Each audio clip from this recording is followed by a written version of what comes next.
আসসালামু আলাইকুম, কেমন আছেন সবাই? আশা করি সবাই ভালো আছেন। আলহামদুলিল্লাহ আমিও ভালো আছি। আপনাদের দোয়াতে অনেক দিন পর একটা ব্লগ ভিডিও নিয়ে চলে আসলাম। যেহেতু বড় ভিডিওগুলো ছাড়াই হয় না সময়ের কারণে। তো সকাল সকাল খাওয়া দাওয়া করে দিন হচ্ছে প্রায় দুপুরের দিকে চলে গেলাম বাড়ির উদ্দেশ্যে রওনা দিয়ে, যেহেতু গ্রামের বাড়িতে যাব। আর সামনে তো শীত চলে আসতেছে। আমরা হচ্ছে প্রায় 2টা ফ্যামিলি মিলে একসাথে গিয়েছিলাম।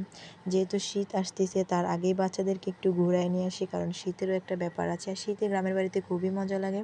আমরা হচ্ছে ফেরি পারাপার হয়েছিলাম। আর এই লঞ্চটা এমনভাবে আসছিল মনে হচ্ছিল অর্ধেকটা পানির নিচে চলে গিয়েছিল। আমি যখন নদী পারাপার হই তখন আমার খুবই ভয় লাগে, কারণ কেন জানি না আমি এতটা ভয় আমার ভিতরে কাজ হয়, কিন্তু নদী পারাপার হতে গেলে আমার অনেক ভয় লাগে। আল্লাহর অশেষ রহমতে আমরা এপার চলে এসেছি, এবং আমরা হচ্ছে এই যে ফেরি থেকে যখন বাসটা পার হয় তখন আরও বেশি ভয় লাগে।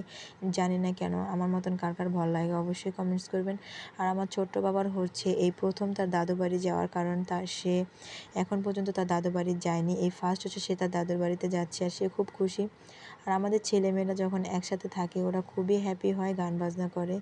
দেন হচ্ছে রাতে চলে আসলাম বাড়িতে। গ্রামের বাড়ি মানে শান্তি, আর গ্রামের বাড়ি মানে এক অন্যরকম আনন্দ। নিজের বাড়ি নিজের ঘর, এর মতন শান্তির কিছুই নেই।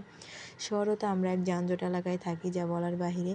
সকালবেলা চলে আসলাম 1 কাপ চা নিয়ে, আর 1 কাপ চা হইলে আমার আর কিছুই লাগে না। চা পাগল বললেই চলে। আমার মতন কে কে চা পাগল অবশ্যই কমেন্টস করে জানাবেন। আর এই ওয়েদারে 1 কাপ চা খেতে পারলে মনটা এক অন্যরকম আনন্দ হয়, যেহেতু গ্রামের বাড়ি বলে কথা। তারপর হচ্ছে দুপুরবেলা চলে যাচ্ছি বাচ্চাদেরকে নিয়ে গোসল করাইতে।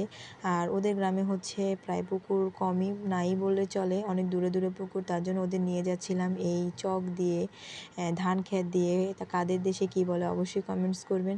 পারাপার হয়ে এই জায়গাটায় চলে আসলাম। এই জায়গাটাকে কী বলে আমি শিওর জানি না, আপনারা জানলে অবশ্যই কমেন্টস করবেন। এত ঠান্ডা পানি, এত চড়া রোদে মানে বলার বাহিরে। আর ওরা খুবই হ্যাপি, কারণ ওরা এরকম জায়গা দেখে নাই কখনো। আর ওদের ফার্স্ট হচ্ছে গোসল করার, যেহেতু ওরা শহরে থাকে এরকম জায়গা ওরা খুবই কম পায়। ওরা এরকম জায়গায় পেলে ওদের আর কিছুই লাগে না, ওরা অনেক অনেক খুশি হয়।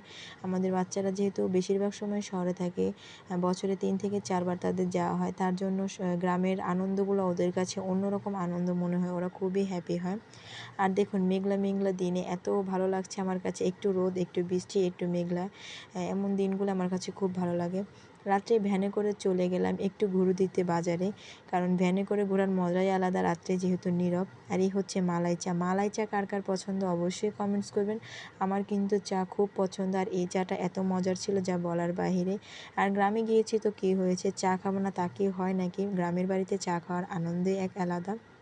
তো আজকের ভিডিওটা এতটুকুই থাকবে। সবাই ভালো থাকবেন, সুস্থ থাকবেন। আমার ভিডিওটি কেমন লাগছে অবশ্যই কমেন্টস করে জানাবেন, এবং সবাই সবার জন্য দোয়া করবেন। আল্লাহ হাফেজ।